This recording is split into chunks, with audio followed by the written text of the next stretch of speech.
Hi everyone, it's your professor here, and I'm giving you a video lesson here because I usually do a audio slideshow here for the lessons, but this one I think I just wanted to do a video. Um, uh, Something happens when the audio lessons on PowerPoint get too old, they start skipping. So I'm gonna actually do a video. So yay! So you get me, you get to see me animated, see how I teach. I'm a very animated teacher, so you get to see that. So let's talk about compare and contrast essays. This is your next essay. In this particular essay, there's a couple of things that are a little bit of a stickler for this essay. It's definitely different than the essays you've done in the past. The memoir essay is very kind of loosey-goosey, I like to say. You already know how to do a memoir essay. If you've ever told somebody a good piece of gossip or a story, you know the structure. There's a beginning, a middle, and an end. One thing happened, then the next thing happened, then the next thing happened. There's some reflection there, and then you learned a lesson. This one's a little different because it's a little bit more structured. And from here on out in the course, your essays are going to be a lot more structured. So it goes from very loose to a little bit more structured to super structured, which is the research essay. So for this particular essay, you're going to want to do it in third person. You do not want to do it in first person. The days of first persons are over. So you want to do this in third person. Most specifically, if we're talking about, if you're in my class during the academic year, the court case, if you're in my class in the summer, I believe the zombies are involved. You want to make this a third person because it's a little bit more formal. So we talked about informal and formal essays before. This is a more informal essay. So let's go ahead and keep going here. So you're going to need a paper and pen for notes and an open mind. You always have to keep an open mind. You don't want to have this in the background and just like vacuum the house and try to get this through osmosis. You kind of want to be there to do this. Of course, pen and paper for notes, and because this is a video, you can rewind as you need, fast forward as you need. So compare and contrast really comes down to making a decision. Have you ever had to make a decision?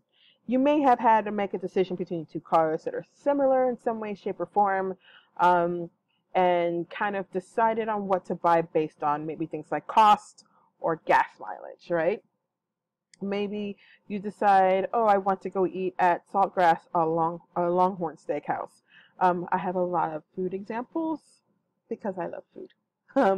And so you're probably thinking, I don't have Saltgrass money, but I have Longhorn money. Or maybe I want to feel a little more special, I'll probably go to Saltgrass. Or I just, the taste of this is better than this, right? So there's lots of factors when you consider if you're comparing one thing to another. And that's what compare and contrast essays are. You want to compare one thing to another, and you want to put them on equal footing. And you want to choose things that they both have that you can compare and then contrast, right? So again, this is an essay where there are several things in opposition to reveal some similarities or differences. It's a way to analyze things. So a compare and contrast is an analytical essay. It's just a little less formal than your very strict analytical essay. And it makes a decision. It decides on something. So I put this up here because I want you to be very well aware of something that is not as simple as I have made it out to be. There's a difference between surface level and deeper level thinking. Because this is an analytical type of paper, because the compare and contrast is supposed to be analyzing one thing to another, it is not basic level. So what you don't want to do is be basic. What you want to do is consider the deeper level things. So if you're comparing an orange to a pear, or an orange to a peach, they're both kind of round fruit, but you don't want to say round because that's kind of a basic thought, right? You kind of want to maybe talk about what they're both similar in that they're both from trees. One is harvested a little bit differently. They both have different growing conditions, and see how those things that I'm pointing out are actually a little bit more of a deeper level thought rather than they're both kind of round. One's peach color, one's an orange color. Okay. Or even an orange and a lemon. One's a lemon color, one's an orange color. Those very basic. So you do not want basic, because if you're doing an analytical piece, an analytical essay, and you're bringing basic things, what is the point of actually thinking? Again, this is a thinking essay, which means you have to put some legwork into it. So one of the things that you kind of want to think about when you're comparing and contrasting two things is that you want to consider some things that they have maybe in common first that you can look at. In our explanation of the two cars, they're kind of very similar. They're both four-door sedans. So some things you want to consider is maybe price, gas mileage, the actual mileage on the car, finance plans. What's it look like monthly? What is this monthly plan of paying off this car note going to look like? Is one interior leather? Is one interior cloth? One has more wear and tear, which means that you'll have to take it in more often than the other one. So those are some things that are common for both that you can consider for both things. And I say this over and over again because if you wanted to compare this blue pen with this purple pen, right? Some things that they have in common is that they're both pens. Of course, you don't want to go basic, but they're both writing utensils. Both of these have ink in them, and the ink is processed in a certain way. Both of these are more markerish than pen-ish. Here's the tip of that pen. And this one has two tips. That tip and that one. So you really got to think about what are the things you want to compare and contrast. And then once you figure it out, what are some things that they both have in common, or categories that you're wanting to look at for both of these, then you want to do some brainstorming. Now listen here. This happens every semester. Happens with a lot of students. They want to grab the assignment and just start writing and not really do the work. The strength of an analytical essay, whether it is compare or contrast, the strength of an essay where you have to think is to actually do the thinking. So you have to pre-write. You cannot get away with not pre-writing. The strength of the essay comes in the pre-writing. You may have to do a little bit of research on things, and that's perfectly fine. In fact, I expect you to do research. This is my 1301 has a lot of research components in it. I expect you to do really good research. But you really want to do that pre-writing, that brainstorming. Not doing the brainstorming means that the essay automatically is going to be a weak essay, which means it's already going to start off with a 50. I'm telling you right now. So go ahead and do the brainstorming. You may say, I don't have time for the brainstorming. And I'm going to tell you, you don't have time to not brainstorm. Right? So you want to draw a Venn diagram. Some students do a T-chart, and I like that even better than the Venn diagram. It's just literally, you just draw a T. Similarities go in the middle. Differences go on the side. And so when you do that, you literally could look at, like for instance here, you have the differences of the blue car and the white car and the similarities. Here, you can literally pick what you wanted to compare and contrast. For example, you can compare and contrast costs. One costs less, one costs more, right? You're going to want to know actual prices. Maybe it costs $20,000 more, $5,000 more, $2,000 less. but you want those specifics. One has more mileage, one has fewer mileage, so maybe you want to go cost, mileage, and the wear and tear. And that's what you want to compare and contrast. And then you pick something from similarities. And we'll get to the structures here in a second. So, who's the audience for this essay? I am the audience for all your essays. I'm your English teacher. I will always be the audience for your essays. I will always read them. But think about other audiences. If you're writing a compare and contrast type of essay about blue cars, maybe a car magazine wants to read it, right? Don't think that just because you write something for English class, you can't somehow make money off of it, is what I like to say. I am literally teaching you money-making things in class. And essays pay money. I know, because I've gotten paid to write some of these essays. So think about possible audience. Think about the purpose. And the purpose, of course, of a compare and contrast essay is analytical. And you want to declare a winner. And, of course, you want to think about the thesis. So the two big things about a compare and contrast essay are the structure, well, the three things. The pre-writing, the brainstorming, the structure, and the thesis. You have to hit those three hard. That way your essay comes out really well. So here's some things about the thesis you need to realize. It states the decision in the thesis. Blue car versus white car, we're going to look at these three things, and thus I have decided that the white car is the one I will buy. Right? We'll look at it at that thesis very specifically here. I believe it's the next slide. You want to locate this thesis in the intro paragraph. It's usually the last sentence. Listen here. I'm going to say this over and over again, and I do not want you to forget this. I literally open up your essays. I read the intro and I look for the thesis. If there is no thesis, I close the essay. I give it a 50. And a 50 is being kind because it used to be 0, and I move on to the next essay. If you don't have a thesis, you don't have an essay. The thesis is a foundation. It's like you're trying to sell me a house without a foundation in it. Why would I buy a house without a foundation? Or floors. You're trying to sell me a house without floors. I don't want a house without floors.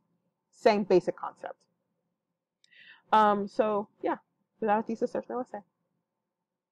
So let's look at the thesis specifically, since it's so important, and I stress it so often.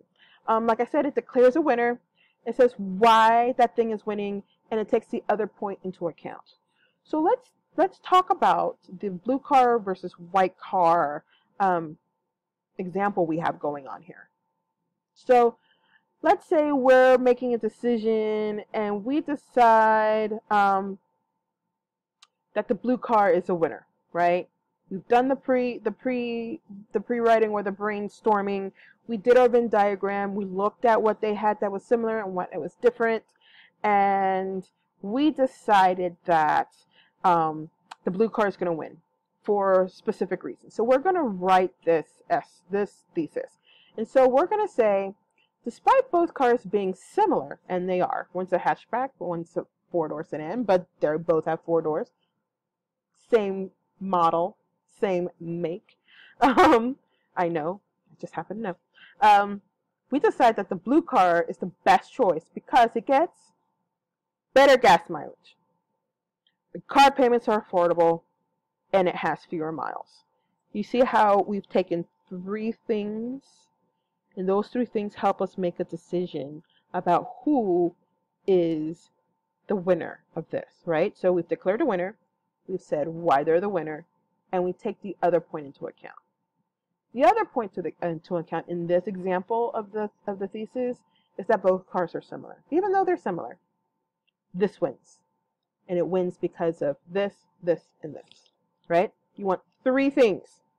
See how 3 fingers? 3 things that you want to compare and contrast, right? Better gas mileage, car payments are affordable, and the fewer miles. So that's why brainstorming and Venn diagrams or T diagrams are extremely important. Because when you have that, you can actually literally pick what you want to talk about, instead of writing something from your brain, which leads to lots of heartbreak and crying. So how do you make an A on this essay? Don't go for the obvious. Don't be basic. Don't tell me that like they're both cars. Well, duh. Don't tell me that they're, one's an orange, one's a peach. They're both kind of round. Stop. Right? Give me, again, it's an analytical essay. You've got to do a deeper think. So the better the brainstorming, the better the grade. The thesis has to be there and it has to be on point. If you still want to look at the thesis, definitely rewind the video and look at how the thesis is structured. If you want to take that exact same structure and plug and play, go for it. And structure. And the structure is coming up next. Oh, well, it's coming up very soon. So brainstorming, Venn diagram, explain your similarities and differences. It's the strength of this essay. So let's look at the structure here. There's 3 types of structure for the compare and contrast essay. Depending on the assignment is what you will use. And usually students ask me, which one do I like?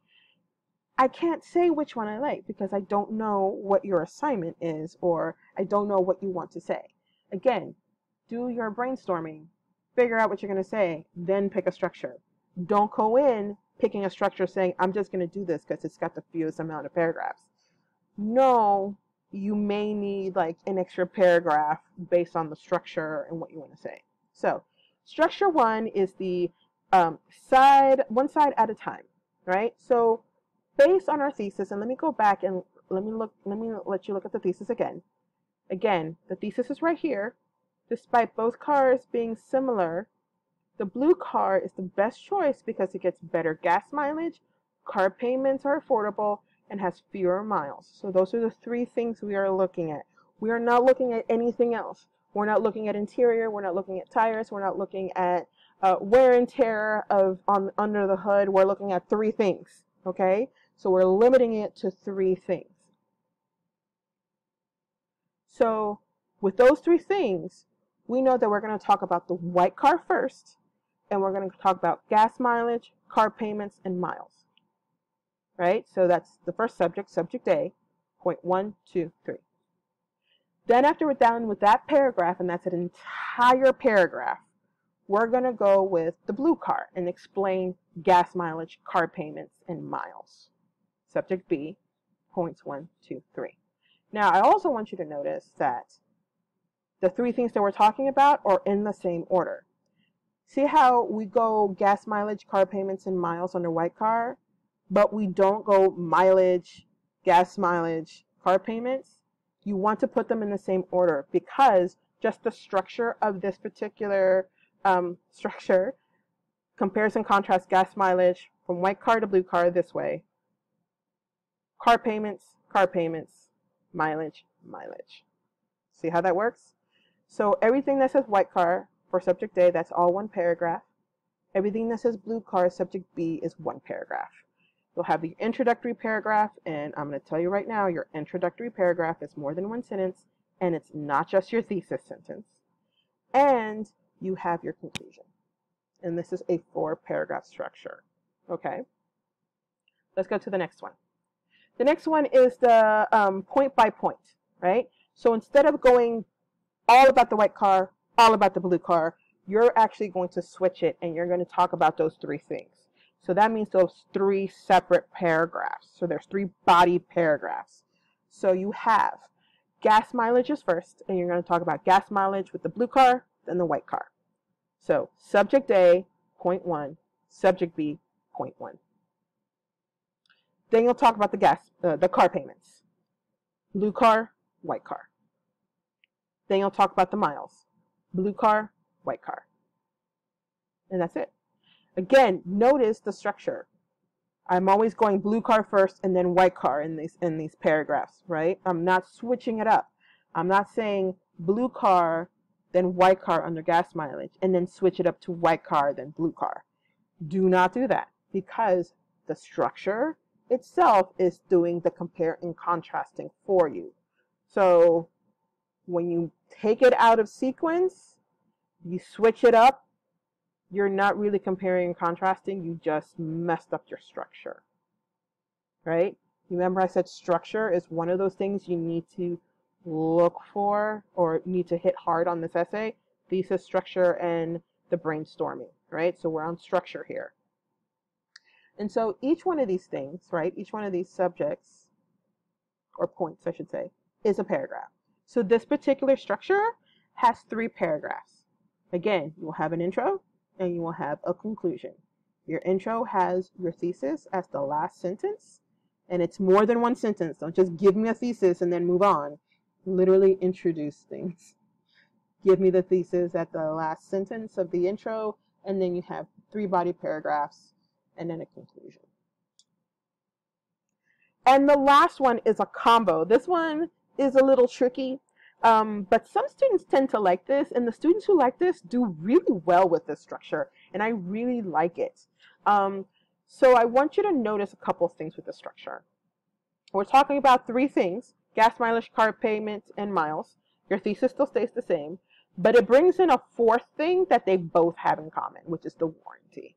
Okay, so it combines the first structure and the second structure. So let me explain this. Again, this can be a little, but the students who use this use it well and seem to like it. So you're using the first structure where you're talking about the white car, and you're using gas mileage, car payment, and miles. So subject A, 1, 2, 3. Then blue car, in the same order: gas mileage, car payment, and miles. Subject B, 1, 2, 3, right? So that is very reminiscent of the first structure.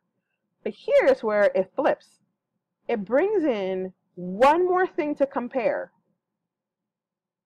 And usually it's similarities. It'll compare the white car warranty and the blue car warranty. Done. Again, students who like this, that like it, they use it really, really well, especially if they're talking about Jay Wilds versus Asia McLean. They do this really well, and they get A's.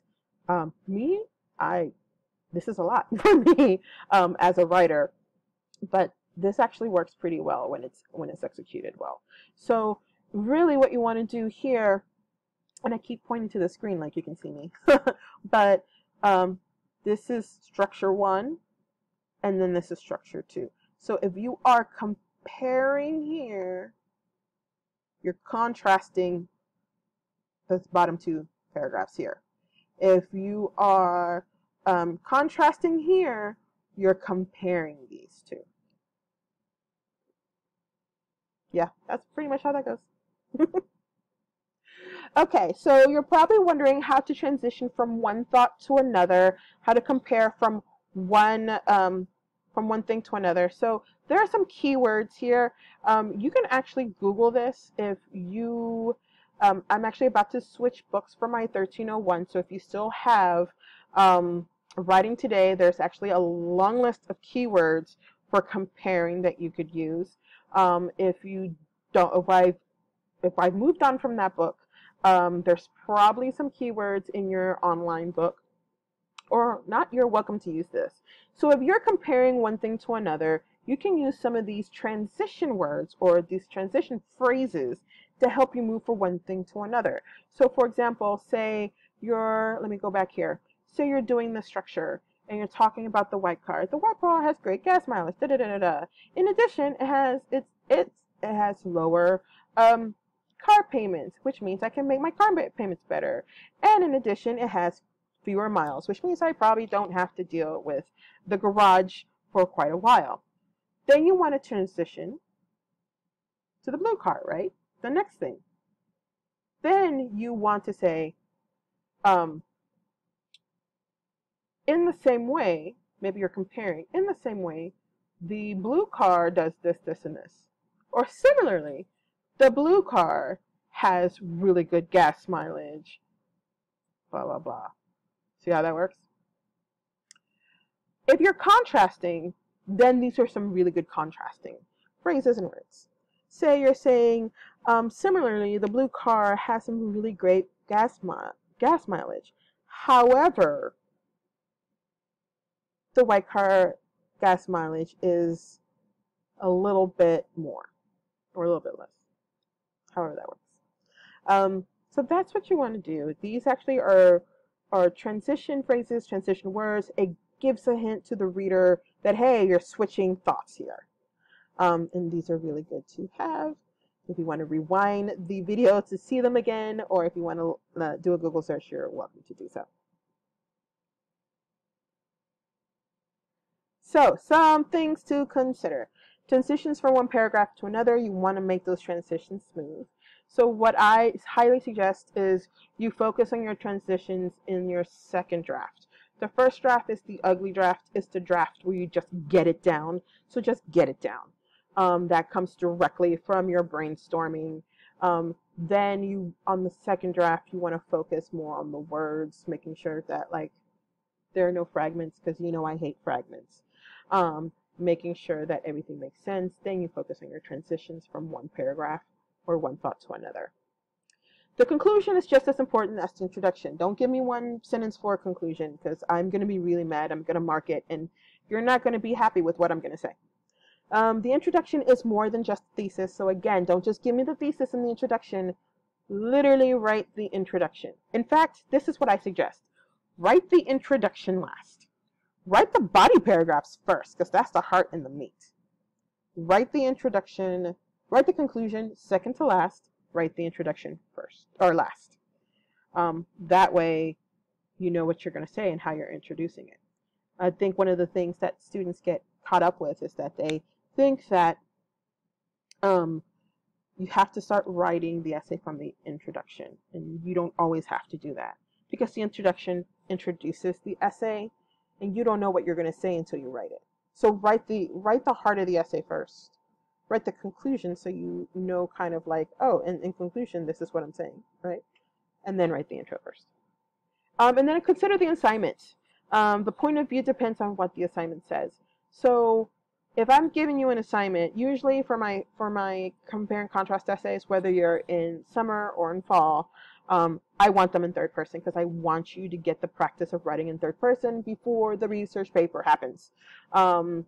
If you're in my 1302 class and I happen to give this to you guys as a reference point on how to write this, maybe you didn't get compare and contrast in 1301 or in high school, more than likely I want you to do it in third person, because analytical, third person, okay?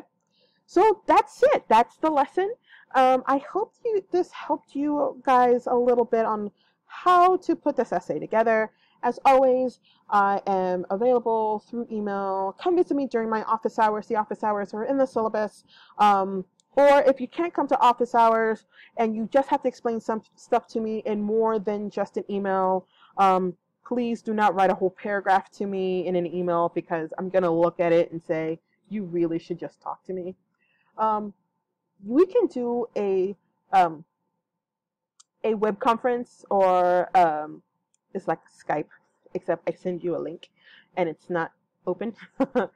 So I can just send you a link and we can talk during video conferencing. I can do some screen share so we can actually have a conversation on your essay and how that could work. Of course, the writing lab is always available for you guys whenever you need it. Definitely use those resources, and I'll see you online.